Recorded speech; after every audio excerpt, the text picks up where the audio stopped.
어머니, 여기가 어머니 새 집이에요. 마음에 드시죠? 며느리가 씩 웃더니 저를 저수지 쪽으로 힘껏 밀었습니다.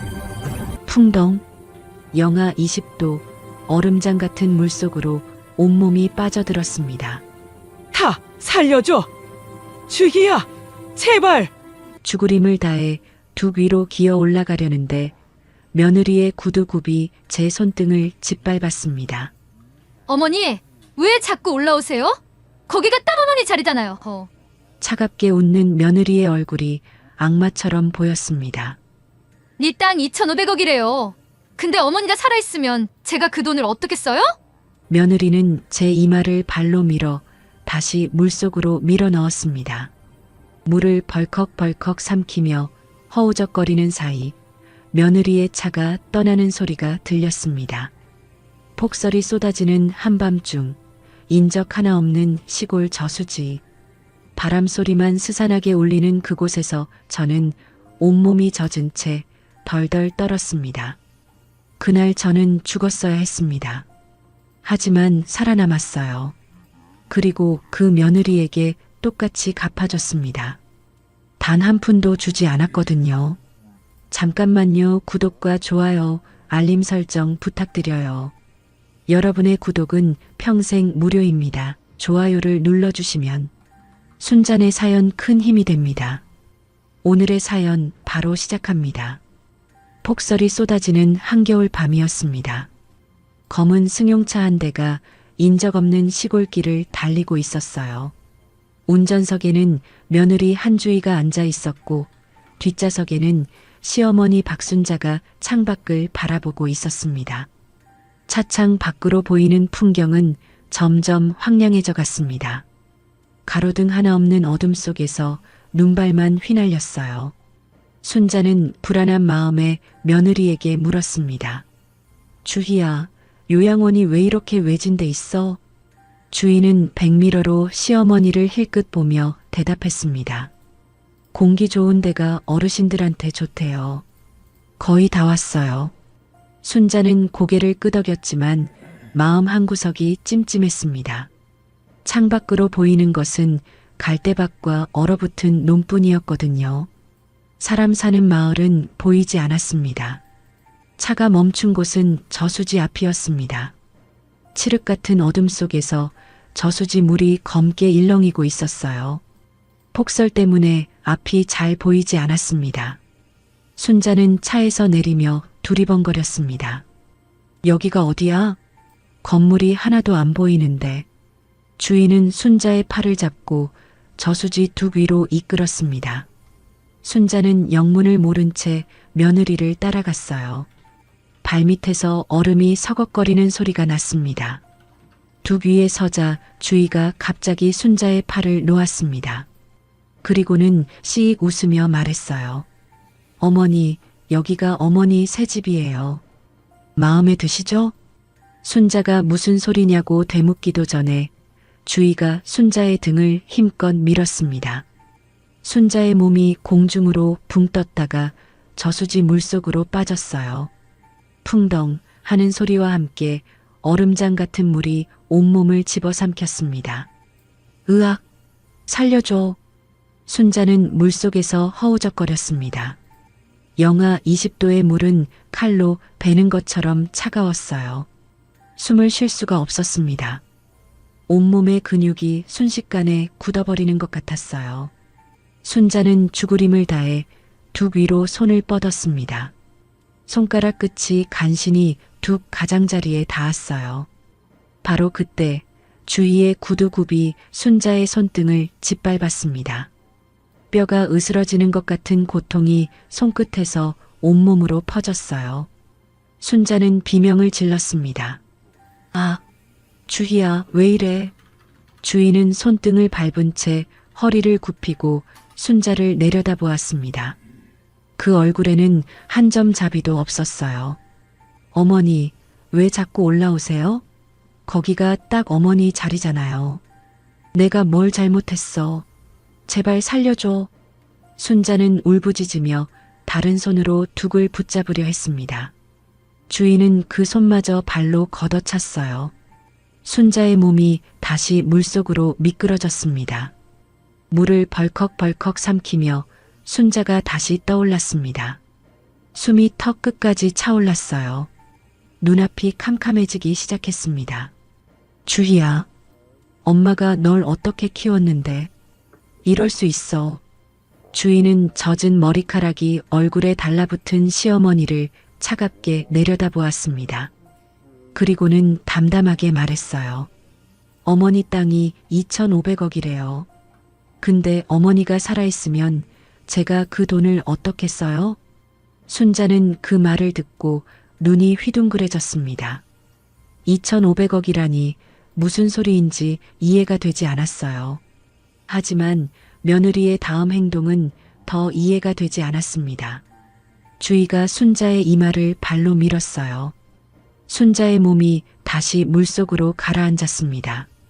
물이 코와 입으로 밀려 들어왔어요. 허우적거리는 순자의 귀에 차문이 닫히는 소리가 들렸습니다. 엔진 소리가 멀어지고 곧 아무 소리도 들리지 않았어요. 순자는 혼자 남겨졌습니다. 죽으림을 다해 물 위로 떠올랐어요. 팔다리를 휘저으며 둑으로 기어갔습니다. 손톱이 갈라지고 피가 났지만 멈출 수 없었어요. 살아야 했습니다. 간신히 둑 위로 기어 올라온 순자는 그 자리에 쓰러졌습니다. 온몸이 물에 흠뻑 젖어 있었어요. 젖은 옷이 살갗에 달라붙어 체온을 빼앗아갔습니다.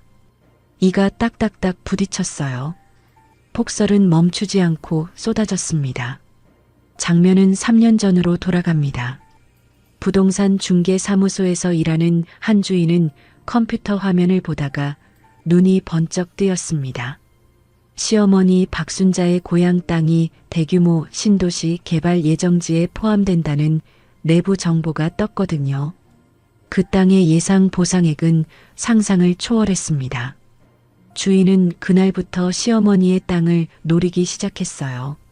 남편 태호에게는 아무 말도 하지 않았습니다. 대신 시아버지 김영수에게 접근했어요. 아버님, 요즘 땅값이 많이 올랐대요. 팔면 노후 자금으로 좋을 것 같은데. 김영수는 고개를 저으며 단칼에 거절했습니다. 조상 땅은 못 판다. 다시는 그런 소리 하지 마라. 주인은 속이 부글부글 끓었지만 겉으로는 웃으며 물러났습니다. 하지만 포기할 생각은 없었어요. 주인은 몰래 순자 명의의 땅 등기부등본을 떼고 위임장을 위조했습니다. 그리고 땅을 사겠다는 사람을 찾아 거래를 시도했어요. 하지만 매수인 측에서 순자 본인의 인감증명서를 요구했습니다. 본인 인감증명서 없이는 거래가 안 됩니다. 주인은 이를 갈았지만 어쩔 수 없었어요. 순자의 인감증명서는 순자 본인만 뗄 수 있었거든요. 그렇게 첫 번째 시도는 무산되었습니다. 주인은 기회를 노리며 때를 기다렸어요. 그리고 3년 후 시아버지 김영수가 갑작스러운 심장마비로 세상을 떠났습니다. 주희의 눈이 다시 번뜩였어요. 이제 시어머니만 남았으니까요. 시아버지 장례식이 끝난 지 일주일 후였습니다. 순자는 50년을 살던 시골집을 정리하고 서울 아들 집으로 올라왔어요. 아들 태호가 간곡하게 부탁했거든요. 엄마, 이제 아버지도 안 계시는데 혼자 시골에서 어떻게 살아? 우리 집에서 같이 살자. 순자는 고향을 떠나기 싫었지만 아들의 효심에 마음이 움직였습니다. 며느리 주희도 웃는 얼굴로 맞아주었어요. 어머니, 저희가 잘 모실게요. 편하게 지내세요. 순자는 짐을 풀며 안도의 한숨을 내쉬었습니다. 가슴 한구석에 있던 불안이 조금은 사라지는 것 같았어요. 며느리가 이렇게 다정할 줄은 몰랐거든요. 처음 며칠간 주인은 정말 친절했습니다. 밥상도 따로 차려주고 과일도 깎아다 주었어요. 순자는 아들 복이 있다고 생각했습니다. 하지만 그 친절은 일주일을 넘기지 못했어요. 태호가 출근하고 현관문이 닫히자마자 주희의 얼굴이 싸늘하게 변했습니다. 주인은 거실 소파에 앉아 있는 순자를 노려보며 말했어요. 어머니, 거기 앉아서 뭐 하세요? 빨래가 산더미인데. 순자는 깜짝 놀라 일어났습니다. 주희의 눈빛이 어제까지와 완전히 달랐거든요. 그날부터 순자의 고된 생활이 시작되었습니다. 아침에 태호가 출근하면 주희는 곧바로 순자에게 집안일을 시켰어요. 빨래, 설거지, 청소, 요리까지 모든 일이 순자의 몫이었습니다. 순자가 허리가 아파서 잠시 앉아 쉬면 주희가 소리를 질렀어요. 어머니, 또 빈둥거려요?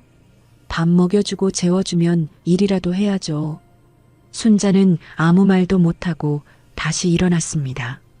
72년을 살면서 이런 수모를 당해본 적이 없었어요. 하지만 아들 집에서 쫓겨날까봐 입을 다물었습니다. 밥도 따로 먹어야 했어요. 주인은 가족 밥상에 순자 자리를 마련하지 않았습니다. 남은 반찬을 따로 담아서 부엌 구석에 놓아두었어요. 어머니는 여기서 드세요.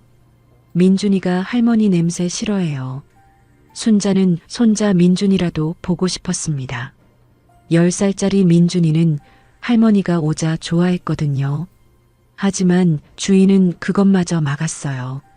민준아, 할머니 방에 가지 마. 할머니가 요즘 이상해졌어. 나쁜 거 옮으면 어떡해. 민준이는 엄마 말을 듣고 할머니 방에 오지 않았습니다. 순자는 가슴이 찢어지는 것 같았어요. 어느 날 주인은 순자를 데리고 큰 병원에 갔습니다. 치매 검사를 받으라는 것이었어요. 어머니, 요즘 깜빡깜빡하시잖아요. 검사 한번 받아보세요. 순자는 영문을 모른 채 검사를 받았습니다. 의사는 검사 결과를 보며 말했어요. 보호자분, 치매는 아닙니다. 남편분 돌아가신 후 스트레스로 인한 경미한 인지 저하가 있어요. 충분히 회복될 수 있습니다. 주인은 고개를 끄덕이며 소견서를 받았습니다. 그리고 집에 돌아와 태호에게 다르게 말했어요. 여보, 어머니가 치매 초기래. 의사 선생님이 잘 돌봐야 한다고 했어. 태호의 얼굴이 어두워졌습니다. 주인은 태호의 손을 잡으며 걱정스러운 표정을 지었어요. 내가 잘 모실게. 당신은 회사 일에만 집중해. 태호는 고마운 마음에 아내를 꼭 안았습니다. 순자는 거실 구석에서 그 모습을 지켜보았어요.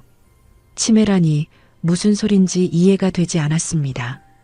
하지만 입을 열기도 전에 주희가 순자를 방으로 끌고 갔어요. 주희는 문을 닫고 순자의 귀에 대고 속삭였습니다. 어머니, 앞으로 이상한 소리 하면 다 치매 때문이라고 할 거예요. 아들한테 쓸데없는 말 하지 마세요. 안 그러면 정신병원에 보내버릴 거니까. 순자는 등골이 서늘해졌습니다. 며느리의 눈빛이 무서웠어요. 그날부터 순자는 완전히 입을 다물었습니다. 며칠 후 주희가 외출한 틈에 순자는 서재 청소를 하다가 책상 서랍에서 서류 뭉치를 발견했습니다. 호기심에 펼쳐본 순자는 눈이 휘둥그레졌어요. 자신의 땅 등기부등본이었습니다. 그 아래에는 위조된 위임장도 있었어요. 순자의 이름으로 땅을 판다는 내용이었습니다. 서류 날짜는 3년 전이었어요. 순자의 손이 부들부들 떨렸습니다. 며느리가 3년 전부터 자신의 땅을 노리고 있었던 것이에요. 그때 현관문이 열리는 소리가 들렸습니다. 순자는 서류를 들고 거실로 나갔습니다. 주희가 쇼핑백을 들고 들어오다가 순자의 손에 있는 서류를 보고 굳었어요. 어머니, 그거 어디서 났어요? 순자는 떨리는 목소리로 따졌습니다. 이게 뭐야? 네가 내 땅을 팔려고 했어? 주희의 얼굴이 일그러졌습니다. 주희는 성큼성큼 다가와 순자의 뺨을 세게 때렸어요. 찰싹 하는 소리가 거실에 울렸습니다. 치매 노인이 무슨 헛소리야. 순자는 뺨을 감싸쥐고 비틀거렸습니다. 주인은 서류를 빼앗으며 으르렁거렸어요. 이거 아들한테 말하면 정신병원 보내버릴 거야. 알았어? 저녁에 태호가 퇴근했습니다. 순자는 용기를 내어 아들에게 다가갔어요. 태호야, 할 말이 있어. 주희가. 그 순간 주희가 먼저 끼어들었습니다. 주희는 걱정스러운 표정으로 태호의 팔을 잡았어요. 여보, 어머니가 오늘 또 이상한 말씀을 하셔. 헛것이 보인다고 하시고 내가 뭘 훔쳤다고 하시고. 태호는 어머니를 안쓰럽게 바라보았습니다. 엄마, 좀 쉬어. 아픈 거 다 알아. 아니야. 내 말 좀 들어봐.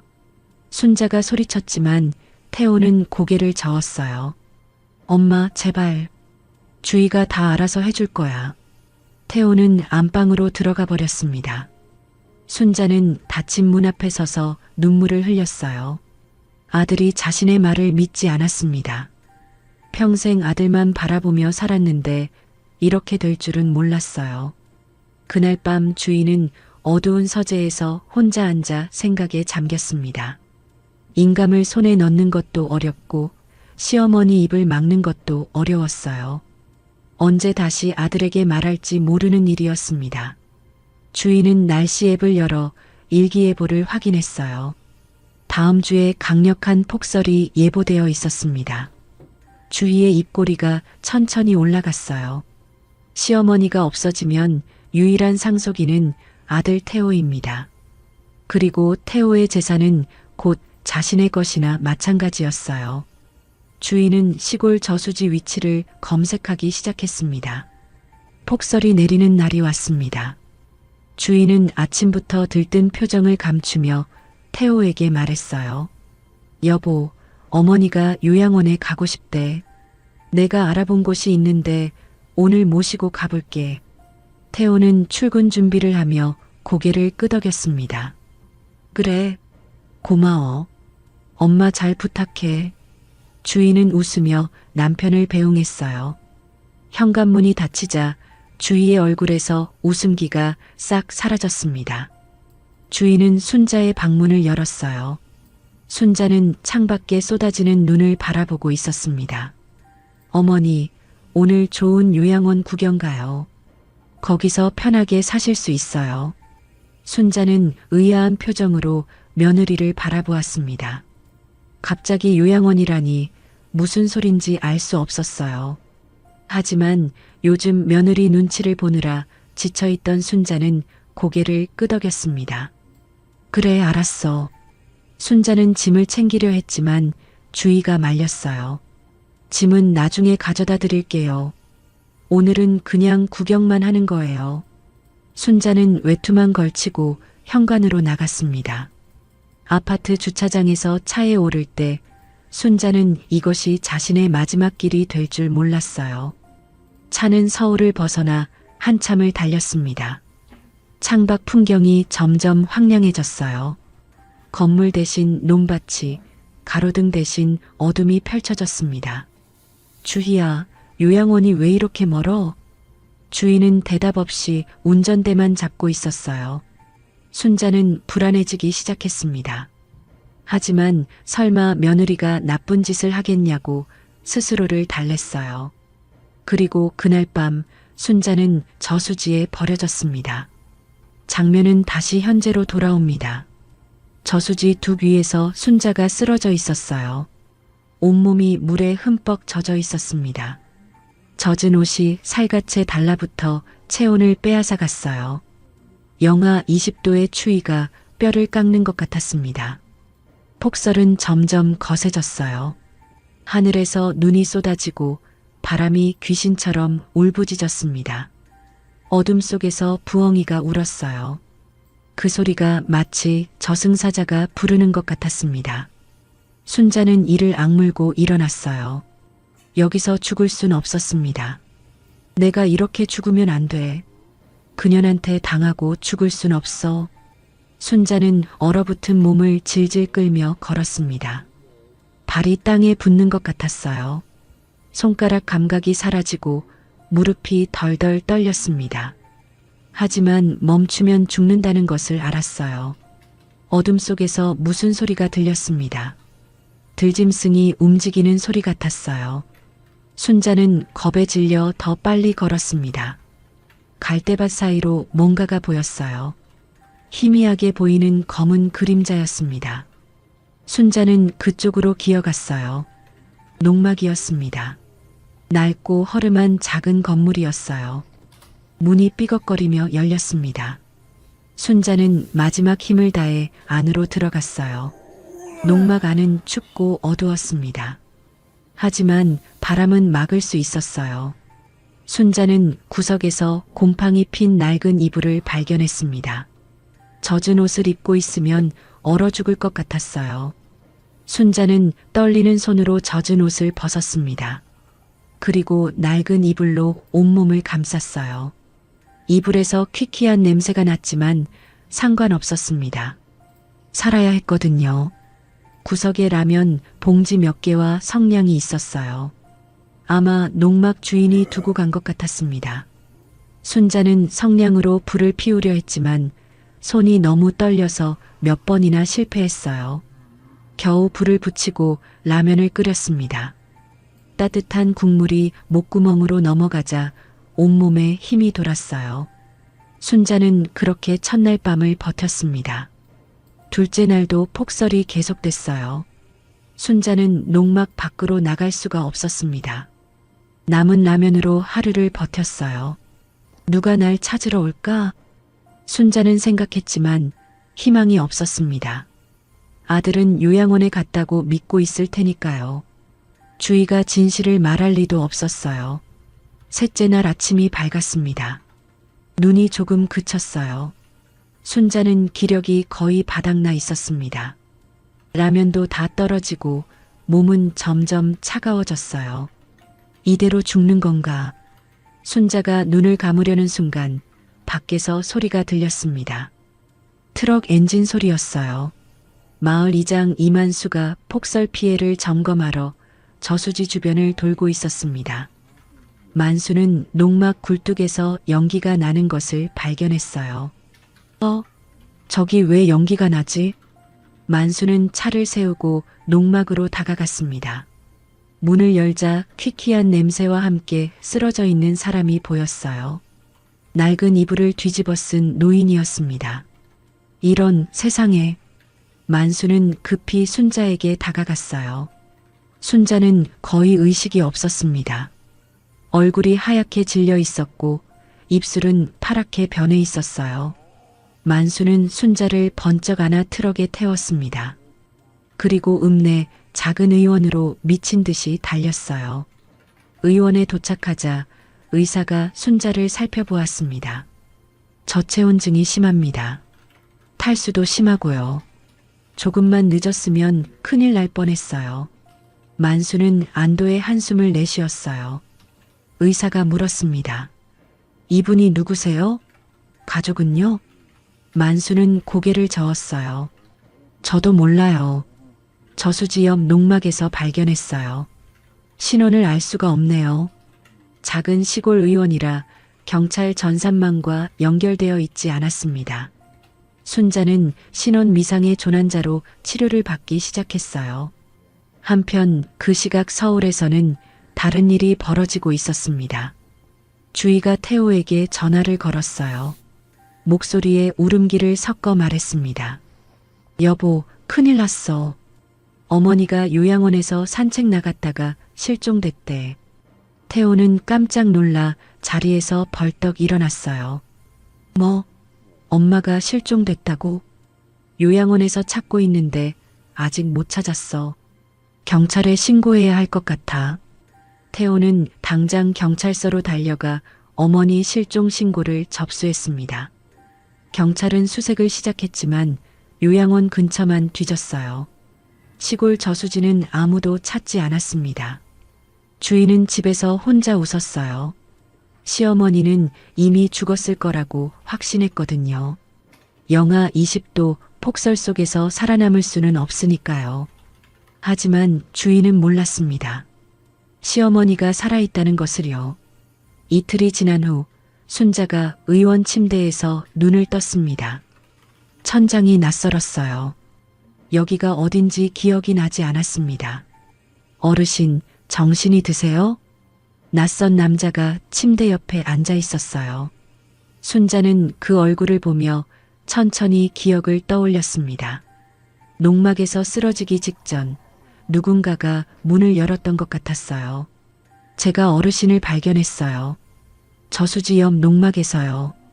만수가 따뜻한 물을 떠서 순자에게 건넸습니다. 순자는 떨리는 손으로 물을 받아 마셨어요. 목구멍으로 넘어가는 물이 그렇게 달콤할 수가 없었습니다. 고맙습니다. 선생님 아니었으면 죽을 뻔했어요. 만수는 고개를 저었어요. 저는 이 마을 이장 이만수예요. 선생님은 무슨 그냥 만수라고 부르세요. 순자는 만수의 손을 꼭 잡았습니다. 눈에서 눈물이 흘렀어요. 살았다는 안도감과 그동안의 서러움이 한꺼번에 밀려왔거든요. 의사가 다가와 순자의 상태를 확인했습니다. 어르신 많이 좋아지셨어요. 저체온증도 회복됐고 탈수도 나아졌어요. 며칠만 더 푹 쉬시면 됩니다. 순자는 고개를 끄덕였어요. 만수가 조심스럽게 물었습니다. 그런데 어르신, 어떻게 그런 곳에 계셨어요? 혹시 가족한테 연락해 드릴까요? 순자의 얼굴이 굳어졌습니다. 가족이라는 말에 며느리 얼굴이 떠올랐거든요. 저수지에서 자신을 밀어넣고 기어 나오려는 손을 밟던 그 얼굴이요. 순자는 한참을 망설이다 입을 열었습니다. 며느리가 저를 버렸어요. 저수지에 밀어넣고 가버렸어요. 만수의 눈이 휘둥그레졌어요. 믿기 어려운 이야기였습니다. 네, 며느리가요? 세상에 그런 일이. 순자는 그동안 있었던 일을 하나하나 털어놓았습니다. 남편이 죽고 서울 아들 집으로 간 것, 며느리에게 구박받은 것, 치매 환자로 몰린 것, 그리고 저수지에 버려진 것까지요. 만수는 이야기를 듣는 내내 얼굴이 불그락푸르락 했어요. 주먹이 부들부들 떨렸습니다. 그런 나쁜 년이 있나? 당장 경찰에 신고합시다. 순자는 만수의 손을 잡으며 고개를 저었어요. 잠시만요. 아들 생각에 조금만 시간을 주세요. 만수는 답답했지만 순자의 뜻을 존중했습니다. 며칠 후 순자는 의원에서 퇴원했어요. 돌아갈 곳이 없는 순자에게 만수가 말했습니다. 어르신, 우리 집에서 당분간 지내세요. 혼자 사는 집이라 방이 남아요. 순자는 처음에는 사양했어요. 폐를 끼치기 싫었거든요. 하지만 만수의 진심 어린 권유에 결국 고개를 끄덕였습니다. 만수의 집은 작지만 따뜻했어요. 만수는 순자에게 제일 좋은 방을 내주었습니다. 이불도 새 것으로 바꾸고 방에 난로도 피워주었어요. 순자는 따뜻한 방에 들어서자 눈물이 났습니다. 서울 아들 집에서는 난방도 꺼진 방에서 지냈거든요. 이렇게 사람다운 대우를 받아본 게 얼마만인지 몰랐어요. 만수는 직접 밥을 지어 순자에게 가져다 주었습니다. 따뜻한 밥과 된장찌개, 나물 반찬이었어요. 순자는 밥을 먹으며 또 눈물을 흘렸습니다. 왜 울어요? 밥이 입에 안 맞아요? 순자는 고개를 저었어요. 안 해요. 너무 맛있어서 그래요. 이렇게 따뜻한 밥 먹어본 게 오래됐어요. 만수는 멋쩍게 웃었습니다. 맛있으면 많이 드세요. 몸 보신해야죠. 저녁 식사 후 만수와 순자는 마루에 앉아 이야기를 나누었어요. 만수가 순자의 고향을 물었습니다. 어르신 고향이 어디세요? 저요? 여기서 멀지 않아요. 옆 마을 청송리예요. 만수의 눈이 커졌어요. 청송리요? 거기 어디쯤이에요?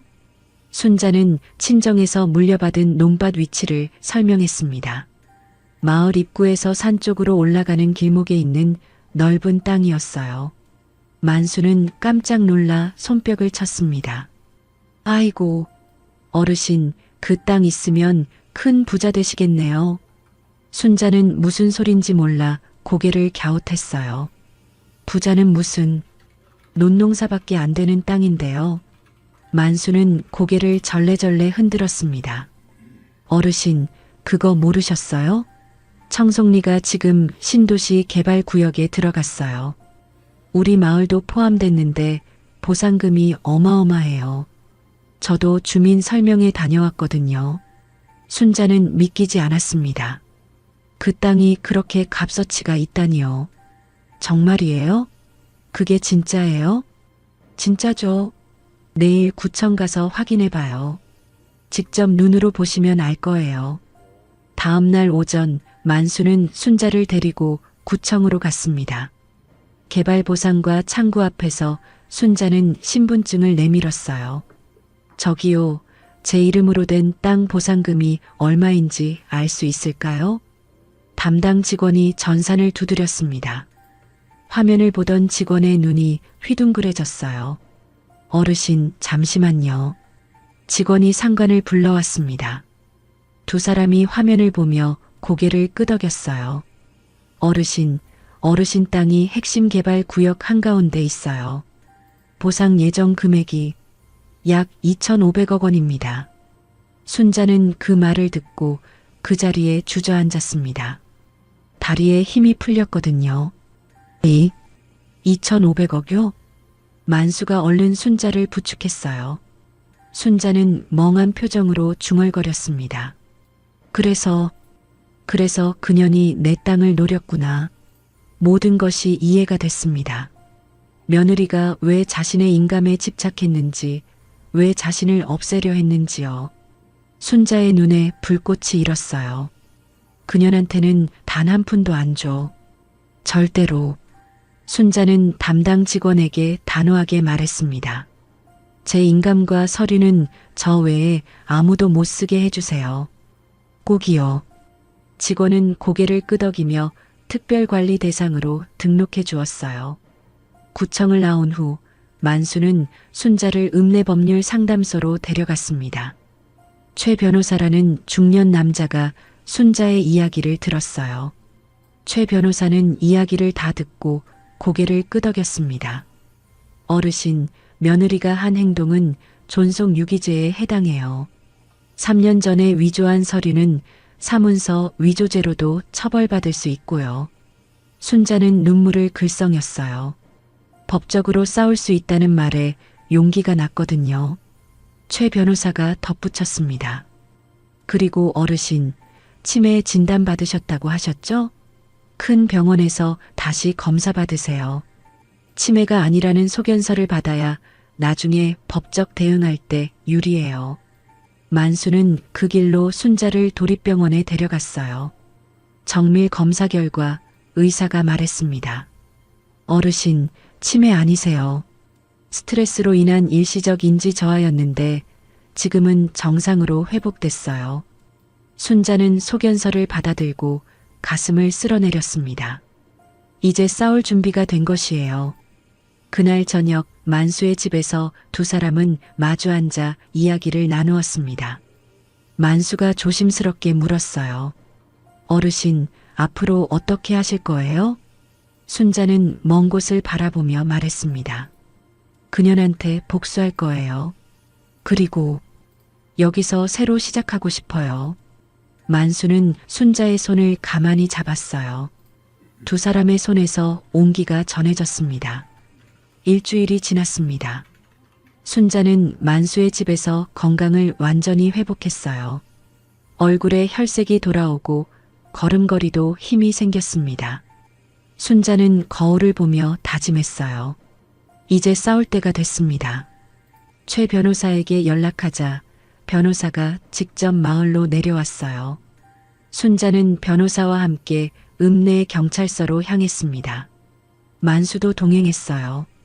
경찰서에 도착하자 순자는 떨리는 손으로 고소장을 제출했습니다. 최 변호사가 옆에서 도왔어요. 피고소인 한주희를 존속유기죄와 사문서 위조죄로 고소합니다. 담당 수사관이 고소장을 받아들었습니다. 순자는 그동안 있었던 일을 처음부터 끝까지 진술했어요. 저수지에 밀려 들어간 것, 기어 나오려는 손을 밟힌 것, 다시 물속으로 밀린 것까지요. 수사관은 진술을 듣는 내내 얼굴이 굳어 있었습니다. 어르신, 정말 끔찍한 일을 당하셨네요. 철저히 수사하겠습니다. 경찰은 즉시 수사에 착수했어요. 먼저 서울 아파트 주차장 CCTV를 확보했습니다. 영상에는 주희가 순자를 차에 태우는 장면이 선명하게 찍혀 있었어요. 고속도로 톨게이트 통과 기록도 나왔습니다. 주희의 차가 서울에서 시골 저수지 방향으로 이동한 것이 확인됐어요. 돌아올 때는 혼자였고요. 증거는 충분했습니다. 며칠 후 수사관 2명이 서울 아들 집을 방문했어요. 마침 태호도 퇴근해서 집에 있었습니다. 초인종 소리에 주희가 문을 열었어요. 경찰 2명이 서 있는 것을 보고 주희의 얼굴이 살짝 굳었습니다. 한주희 씨 맞으시죠? 시어머니 박순자 씨 실종 건으로 나왔습니다. 주희는 억지로 웃음을 지으며 대답했어요. 아, 네. 어머니 아직 못 찾으셨어요? 저도 너무 걱정돼서요. 수사관이 물었습니다. 실종 당일 상황을 다시 한번 말씀해 주시겠어요? 주희는 태연한 척 대답했어요. 제가 요양원에 모셔다 드렸는데 산책 나갔다가 실종됐다고 연락받았어요. 어머니가 치매 초기시라서. 수사관이 주희의 말을 끊었습니다. 한주희 씨, 시어머니 박순자 씨가 살아계십니다. 주희의 얼굴이 하얗게 질렸어요. 입술이 파르르 떨렸습니다. 네, 뭐라고요? 그리고 박순자 씨가 당신을 유기죄로 고소하셨습니다. 주희는 벽에 등을 기대며 비틀거렸어요. 다리에 힘이 풀린 것 같았습니다. 살아있다니 그럴 리가 없었어요. 영하 20도 폭설 속에서 살아남을 수가 없는데요. 태호가 거실로 뛰어나왔습니다. 수사관의 말을 다 들은 태호의 얼굴이 일그러졌어요. 주희야, 지금 이게 무슨 소리야? 엄마가 살아계셔? 6이라니 도대체 무슨 짓을 한 거야? 주희는 허둥지둥 변명을 늘어놓았어요. 여보, 내 말 좀 들어봐. 어머니가 치매라서 어쩔 수 없었어. 나도 힘들었단 말이야. 태호는 아내의 말을 믿을 수가 없었습니다. 수사관이 덧붙였어요. CCTV와 톨게이트 기록이 다 있습니다. 한주희 씨가 시어머니를 시골 저수지로 데려간 것이 확인됐어요. 태호의 눈이 휘둥그레졌습니다. 저수지라니, 요양원이 아니라 저수지라니요. 저수지? 주희야, 네가 엄마를 저수지에 버렸어? 주희는 아무 말도 하지 못했어요. 그 침묵이 모든 것을 말해주었습니다. 태호는 주먹을 불끈 쥐었어요. 평생 이렇게 분노해 본 적이 없었습니다. 하지만 지금은 어머니가 먼저였어요. 엄마가 어디 계셔요? 지금 당장 가봐야겠어요. 수사관이 주소를 알려주었습니다. 태호는 그 길로 짐을 챙겨 시골로 내려갔어요. 다음 날 아침 태호가 만수의 집에 도착했습니다. 대문을 두드리자 만수가 나왔어요. 혹시 저희 어머니 여기 계시나요? 저는 아들 김태호입니다. 만수는 태호를 위아래로 훑어보았습니다. 그리고 안으로 들어가 순자를 불렀어요. 순자가 마당으로 나왔습니다. 문 앞에 서 있는 아들을 보고 순자의 눈이 커졌어요. 태호야. 태호는 어머니를 보자마자 달려가 무릎을 꿇었습니다. 마당 흙바닥에 이마를 대고 절을 했어요. 엄마, 내가 잘못했어. 그동안 아무것도 몰랐어. 정말 미안해. 순자는 아들의 머리를 바라보았습니다. 원망스럽기도 하고 불쌍하기도 했어요. 하지만 그래도 아들이었습니다. 일어나.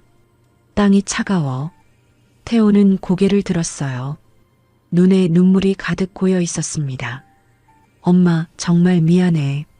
주희 말만 믿고. 엄마 말을 안 들어서 내가 잘못했어. 순자는 한숨을 내쉬었습니다. 그리고 아들의 손을 잡아 일으켜 세웠어요.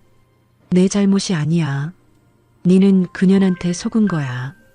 하지만 순자의 눈빛이 차갑게 변했어요. 그 여자는 용서 못해. 절대로. 태호는 고개를 끄덕였습니다. 알아, 엄마. 나도 용서 안 해. 그년이랑 끝낼 거야. 순자는 아들의 손을 꼭 잡았어요. 아들이 자기 편이 되어주니 마음이 조금 놓였습니다. 일주일 후 경찰이 주희를 체포했습니다. 순자와 태호, 만수가 함께 경찰서 앞에 서 있었어요. 경찰차가 도착하고 수갑을 찬 주희가 끌려 나왔습니다. 주희는 순자를 보자마자 무릎을 꿇으려 했어요. 어머니, 살려주세요. 제가 잘못했어요. 제발. 주희는 악을 쓰며 울부짖었습니다. 하지만 순자는 꿈쩍도 하지 않았어요. 순자는 주희를 차갑게 내려다보며 말했습니다. 네가 나를 저수지에 밀어넣을 때는 그런 생각 안 했잖아. 내 손을 밟을 때는 안 그랬잖아. 주희는 고개를 떨구었어요. 할 말이 없었습니다. 순자는 한 발짝 다가가 주희의 귀에 대고 말했어요. 니는 땡전 한 푼 없어. 내 돈은 단 한 푼도 못 가져가. 주희의 얼굴이 일그러졌습니다. 2,500억이라는 돈이 눈앞에서 사라지는 순간이었어요. 경찰이 주희를 경찰차에 태웠습니다. 차 문이 닫히고 경찰차가 떠나갔어요. 순자는 멀어지는 경찰차를 바라보았습니다. 가슴속에 맺혀있던 응어리가 조금씩 풀리는 것 같았어요. 태호가 어머니 옆에 섰습니다. 만수도 반대편에 섰어요. 순자는 두 사람을 바라보며 말했습니다. 이제 시작이야. 아직 끝난 게 아니야. 주희가 구속된 후 순자는 만수의 집에서 평화로운 나날을 보냈습니다. 아침에 일어나면 만수가 밥을 지어주었어요. 점심에는 마당에서 햇볕을 쬐고 저녁에는 둘이 마주 앉아 이야기를 나누었습니다. 순자는 이런 날들이 계속되기를 바랐어요. 서울에서 지옥 같은 시간을 보낸 뒤라 더욱 그랬습니다. 하지만 행복은 오래가지 않았어요. 어느 날 아침 순자는 부엌에서 설거지를 하다가 갑자기 머리가 깨질 듯이 아팠습니다. 눈앞이 빙빙 돌기 시작했어요. 그릇이 손에서 미끄러져 바닥에 떨어졌습니다. 어르신, 괜찮으세요? 만수가 깨지는 소리를 듣고 달려왔어요. 순자는 싱크대를 붙잡고 간신히 서 있었습니다. 얼굴이 하얗게 질려 있었어요. 머리가 너무 아파요. 순자는 그 말을 끝으로 그 자리에 쓰러졌습니다. 만수는 순자를 번쩍 안아 차에 태웠어요. 그리고 읍내 병원으로 미친 듯이 달렸습니다. 병원에 도착하자 의사가 순자를 검사했어요. CT를 찍고 피 검사를 하고 이것저것 확인했습니다. 만수는 복도에서 안절부절 못하며 기다렸어요. 한참 후 의사가 만수를 불렀습니다. 의사의 표정이 좋지 않았어요. 보호자분이시죠? 큰 병원에 가셔야 할 것 같습니다. 왜요? 어디가 안 좋은 거예요? 의사는 한숨을 쉬며 말했어요.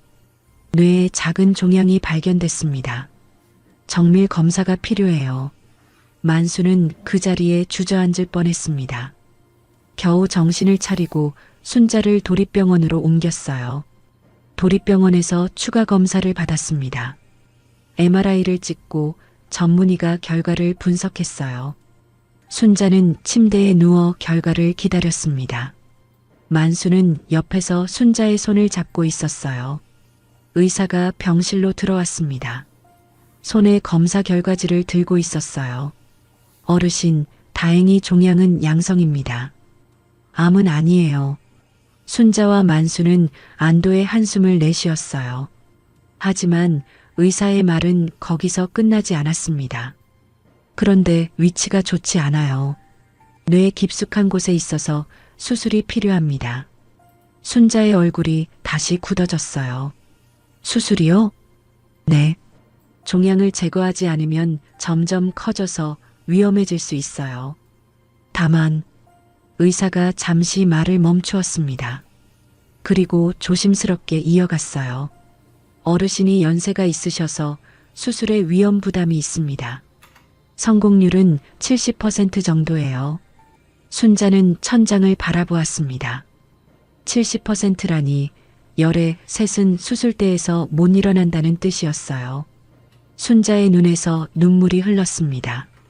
만수가 순자의 손을 꼭 잡았어요. 어르신 괜찮아요. 반드시 성공할 거예요. 저를 믿으세요. 순자는 만수의 손을 마주 잡으며 고개를 끄덕였습니다.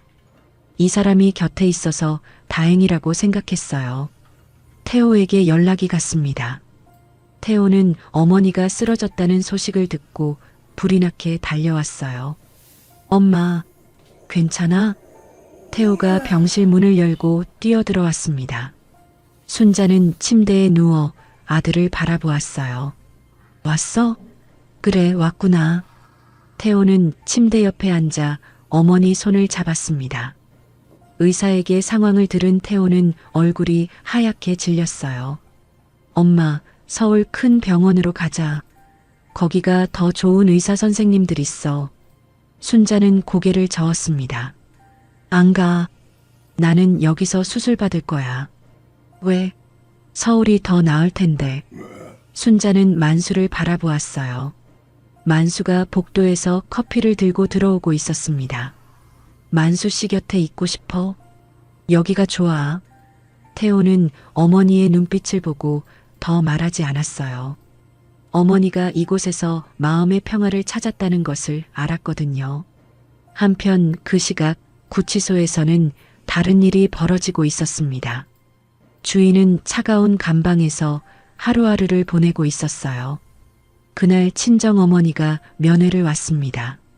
면회실 유리창 너머로 친정어머니의 얼굴이 보였어요. 주인은 수화기를 들었습니다. 엄마 왔어? 친정어머니는 한숨을 쉬며 말했어요. 그래, 왔다. 네가 무슨 짓을 한 거야? 시어머니를 저수지에 버려? 주인은 고개를 숙였습니다. 할 말이 없었거든요. 그건 그렇고 친정어머니가 조심스럽게 말했어요. 시어머니가 뇌수술을 앞두고 있다더라. 주희의 눈이 번쩍 뜨였습니다. 뭐? 수술? 뇌수술? 응. 종양이 발견됐다는구나. 위험한 수술이래. 주희의 머릿속에서 계산이 빠르게 돌아갔어요. 시어머니가 수술 중에 잘못되면 재산은 아들한테 갑니다. 그리고 아직 이혼은 안 됐으니까 자기도 몫이 있을 수 있었어요. 주인은 수화기에 얼굴을 바짝 대고 속삭였습니다. 엄마, 부탁이 있어. 뭔데? 시어머니가 수술하다 잘못되기 전에 상속포기 각서라도 받아내야 해. 엄마가 좀 도와줘. 친정어머니의 얼굴이 일그러졌어요. 뭐? 지금 무슨 소리야? 네가 사람을 죽이려고 했는데 아직도 돈 생각이야? 엄마, 제발. 2,500억이야. 2,500억. 친정어머니는 고개를 절레절레 흔들었습니다. 안 돼. 나는 못 도와줘. 네가 저지른 일인데 내가 어떻게 도와줘. 엄마. 친정어머니는 수화기를 내려놓고 자리에서 일어났어요. 뒤돌아보지 않고 면회실을 나갔습니다. 주인은 유리창을 두드리며 소리쳤지만 소용없었어요. 며칠 후 순자는 수술 전 준비를 했습니다. 만일의 사태에 대비해 유언장을 쓰기로 했어요. 최 변호사가 병원으로 찾아왔습니다. 순자는 침대에 앉아 자신의 뜻을 전했어요. 변호사님, 제가 혹시 수술대에서 못 일어나면. 최 변호사가 고개를 끄덕이며 펜을 들었습니다. 말씀하세요. 제가 다 적겠습니다. 순자는 또렷한 목소리로 말했어요. 며느리 한주희에게는 단 한 푼도 상속하지 않습니다. 재산은 아들 김태호와 마을 발전 기금에 나누어 기부해요. 최 변호사가 유언장을 작성했습니다. 증인 2명이 입회한 자리에서 순자가 서명했어요. 만수와 병원 간호사가 증인이 되었습니다. 유언장을 다 쓰고 나니 마음이 한결 가벼워졌어요. 이제 무슨 일이 있어도 그년한테는 한 푼도 안 가니까요. 수술 전날 밤이었습니다. 순자는 병실 침대에 누워 창밖을 바라보았어요. 밤하늘에 별이 총총 빛나고 있었습니다. 만수가 병실 문을 열고 들어왔어요. 손에 따뜻한 물을 들고 있었습니다. 내일 수술인데 잠은 오세요? 순자는 고개를 저었어요. 만수 씨, 혹시 내가 깨어나지 못하면 그동안 정말 고마웠어요. 만수는 순자의 손을 꼭 잡았습니다. 그런 말하지 마세요. 반드시 깨어나셔야 해요. 저랑 같이 할 일이 아직 많잖아요. 순자는 만수의 손을 마주 잡으며 미소 지었어요. 그래요. 꼭 깨어날게요. 다음 날 아침 수술실 앞이었습니다. 순자는 이동 침대에 누워 있었어요.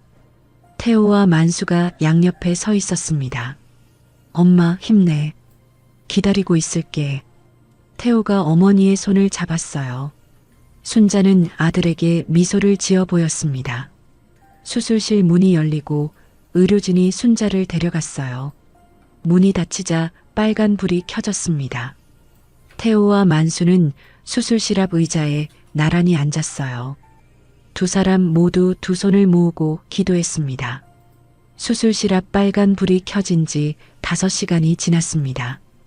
태호와 만수는 의자에 앉아 꼼짝도 하지 않았어요. 두 사람 모두 두 손을 꼭 모으고 있었습니다. 복도 시계 초침 소리만 똑딱똑딱 울렸어요. 1시간이 10시간처럼 느껴졌습니다. 그때 수술실 문이 열렸어요. 수술복을 입은 의사가 마스크를 내리며 나왔습니다. 태호와 만수가 벌떡 일어났어요. 수술 결과가 어떻게 됐습니까? 태호가 떨리는 목소리로 물었습니다. 의사의 입가에 미소가 번졌어요. 수술 성공입니다. 종양을 깨끗이 제거했어요. 태호의 무릎이 풀렸습니다. 그 자리에 주저앉으며 울음을 터뜨렸어요. 감사합니다. 정말 감사합니다. 만수도 눈물을 훔쳤습니다. 두 사람은 서로 얼싸안고 기뻐했어요. 순자가 살았습니다. 이틀 후 순자가 회복실에서 눈을 떴습니다. 천장이 흐릿하게 보였어요. 머리가 띵했지만 살아있다는 느낌이 확실했습니다. 엄마, 정신 들어? 태호의 목소리가 들렸어요. 순자는 천천히 고개를 돌렸습니다. 아들이 눈물범벅이 된 얼굴로 자신을 바라보고 있었어요. 그 옆에는 만수도 있었습니다. 만수의 눈도 빨갛게 충혈되어 있었어요. 밤새 잠을 못 잔 것 같았습니다. 순자는 천천히 입을 열었어요. 내가 살았구나. 태호가 어머니의 손을 꼭 잡았습니다. 응, 엄마. 살았어. 수술 성공했어. 순자는 미소를 지었어요. 눈가에 눈물이 고였습니다. 아직 할 일이 남았는데 죽으면 안 됐거든요. 순자의 회복은 생각보다 빨랐습니다. 일주일 만에 병실에서 걸어 다닐 수 있게 됐어요. 만수는 매일 병원에 찾아와 순자 곁을 지켰습니다. 태호도 서울 일을 정리하고 시골에 내려와 있었어요. 한편 검찰에서는 주희에 대한 재판이 준비되고 있었습니다. 검사는 주희를 존속 유기죄와 사문서 위조죄로 기소했어요. 구형량은 징역 5년이었습니다. 한 달 후 드디어 재판 날이 왔습니다. 순자는 보조기구의 의지에 법정에 출석했어요. 태호와 만수도 함께했습니다. 법정에 들어서자 피고인석에 앉은 주희가 보였어요. 주희는 수의를 입고 고개를 숙이고 있었습니다. 한 달 사이에 많이 야윈 모습이었어요. 순자는 증인석에 앉았습니다. 재판장이 물었어요. 증인은 피고인에게 어떤 일을 당했는지 말씀해 주세요. 순자는 또렷한 목소리로 증언을 시작했습니다. 서울 아들집에서 구박받은 일, 치매 환자로 몰린 일, 저수지에 버려진 일까지요. 며느리가 저를 저수지에 밀어 넣었습니다. 기어 나오려니까 제 손을 밟았어요. 그리고 발로 밀어서 다시 물에 빠뜨렸습니다. 방청석에서 탄식이 터져 나왔어요. 재판장의 얼굴도 굳어졌습니다. 순자는 담담하게 말을 이어갔어요. 며느리는 저한테 이렇게 말했어요. 어머니 땅이 2,500억이래요. 어머니가 살아있으면 제가 그 돈을 어떻게 써요. 그러고는 저를 두고 가버렸어요. 법정이 술렁였습니다. 주인은 고개를 더 깊이 숙였어요. 피해자 진술이 끝나고 피고인 최후 변론 시간이 됐습니다. 주의가 일어났어요. 눈에 눈물이 가득했습니다. 재판장님, 저도 힘들었어요. 시어머니를 모시는 게 얼마나 어려운데요. 저도 피해자예요. 주인은 울먹이며 말했어요.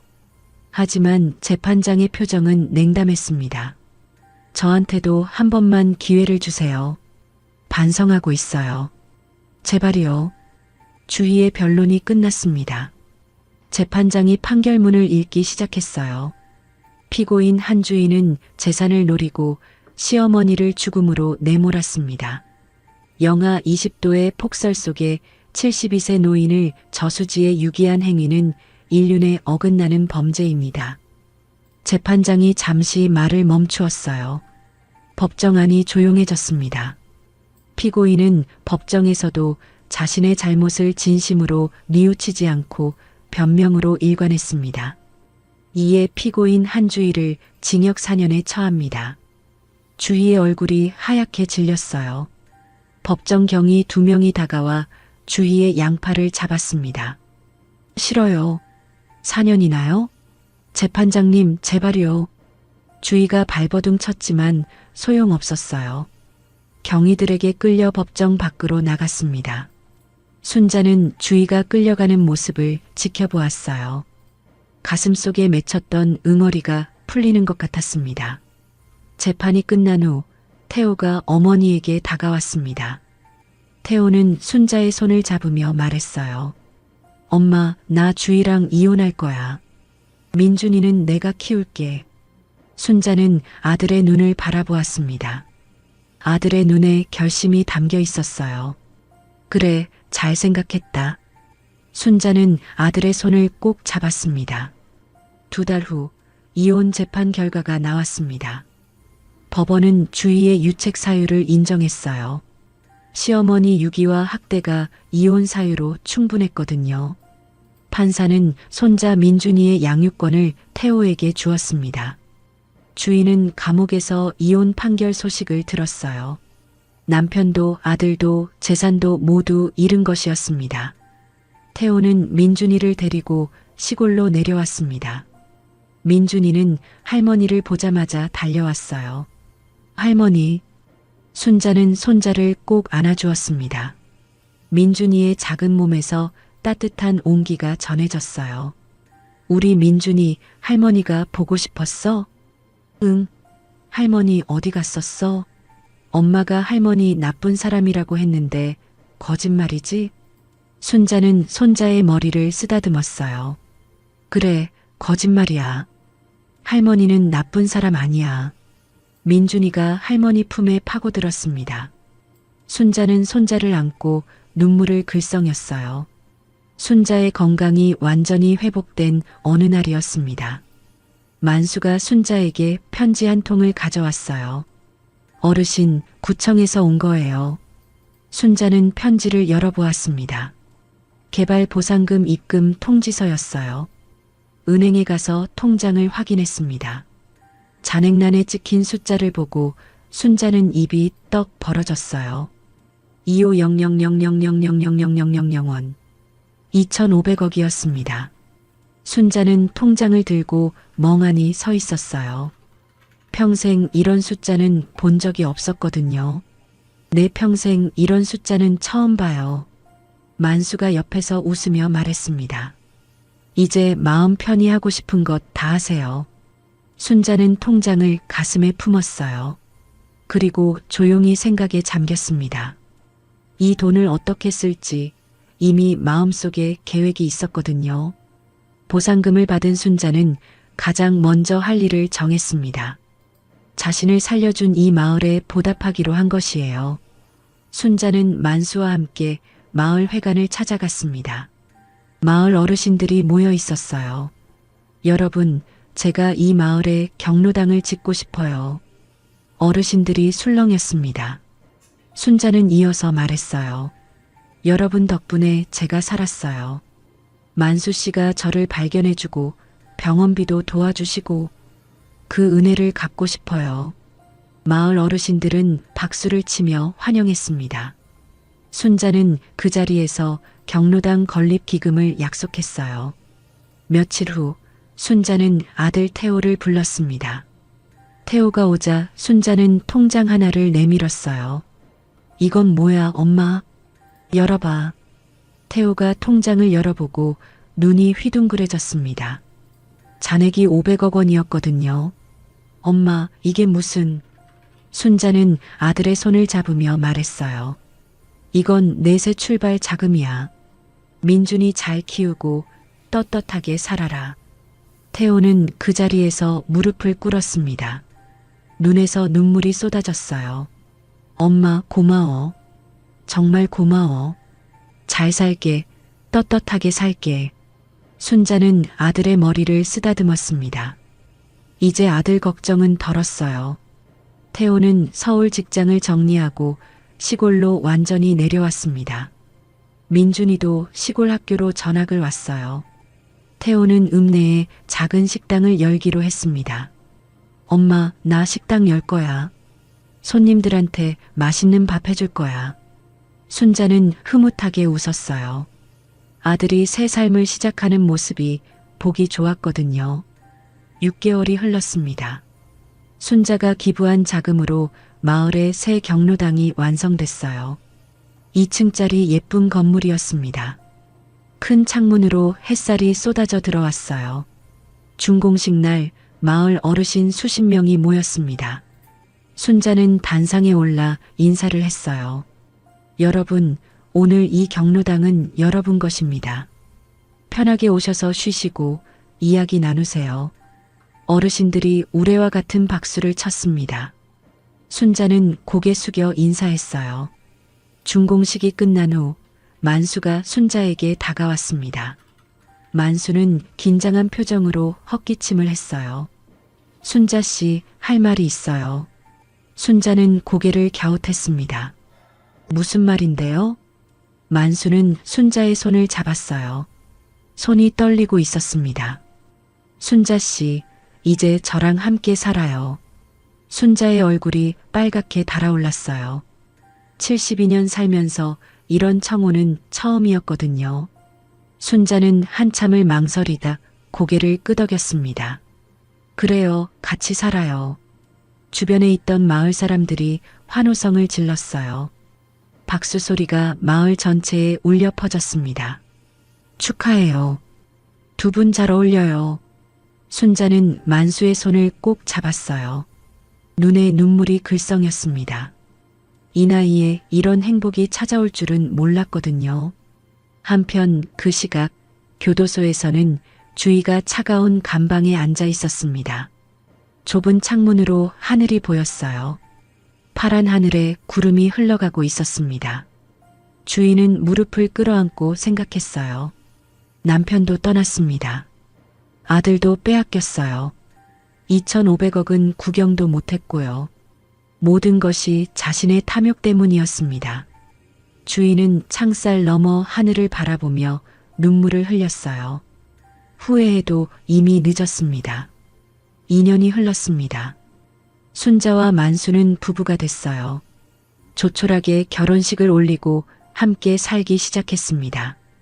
만수의 집은 순자의 손길로 더 따뜻해졌어요. 마당에는 순자가 심은 꽃들이 피어났습니다. 밥상에는 맛있는 반찬이 가득했어요. 태호의 식당은 읍내에서 소문이 났습니다. 정성껏 차린 가정식 백반이 인기였거든요. 손님들이 줄을 서서 기다릴 정도였어요. 사장님, 오늘도 맛있게 먹었어요. 태호는 손님들에게 인사하며 활짝 웃었습니다. 얼굴에 생기가 돌았어요. 손자 민준이는 시골 학교에서 잘 적응했습니다. 친구들도 많이 사귀었어요. 주말이면 할머니 집에 와서 할아버지, 할머니와 시간을 보냈습니다. 할머니, 할아버지, 민준이가 대문을 열고 뛰어들어왔어요. 순자는 마당에서 손자를 받았습니다. 우리 민준이 왔어? 많이 컸네. 민준이가 할머니 품에 안겼어요. 작은 팔로 할머니를 꼭 껴안았습니다. 할머니, 나 할머니가 제일 좋아. 순자는 손자의 머리를 쓰다듬었어요. 가슴이 뭉클했습니다. 살아있어서 다행이라고 생각했어요. 어느 따뜻한 봄날 오후였습니다. 순자는 경로당에서 마을 어르신들과 화투를 치고 있었어요. 웃음소리가 끊이지 않았습니다. 아이고, 또 졌네. 순자 씨 오늘 손이 좋아. 만수가 커피를 들고 들어왔어요. 순자 옆에 앉으며 말했습니다. 오늘도 이기고 있어요? 순자는 웃으며 대답했어요. 당연하죠. 나 화투는 잘 쳐요. 어르신들이 깔깔 웃었습니다. 순자도 함께 웃었어요. 해가 질 무렵 순자와 만수는 경로당 마당에 나란히 앉았습니다. 노을이 하늘을 붉게 물들이고 있었어요. 순자는 만수의 손을 잡으며 말했습니다. 만수 씨, 고마워요. 갑자기 왜요? 순자는 하늘을 바라보며 말했어요. 당신이 나를 살려줬잖아요. 그냥 지나갈 수도 있었는데. 만수는 순자의 손을 꼭 잡았습니다. 저도 고마워요. 순자 씨가 내 삶에 와줘서. 두 사람은 한참 동안 노을을 바라보았어요. 따뜻한 바람이 불어왔습니다. 순자는 조용히 말했어요. 돈보다 사람이 진짜 재산이에요. 만수가 고개를 끄덕였습니다. 맞아요. 사람이 재산이에요. 순자는 미소 지었어요. 2,500억보다 더 큰 것을 찾았거든요. 곁에 있는 사람들, 그게 진짜 행복이었습니다. 눈부신 노을 아래 순자와 만수는 손을 잡고 앉아 있었어요. 평화로운 저녁이었습니다. 순자의 새로운 인생은 이제 막 시작된 것이에요. 자신을 살려준 이 마을에 보답하기로 한 것이에요.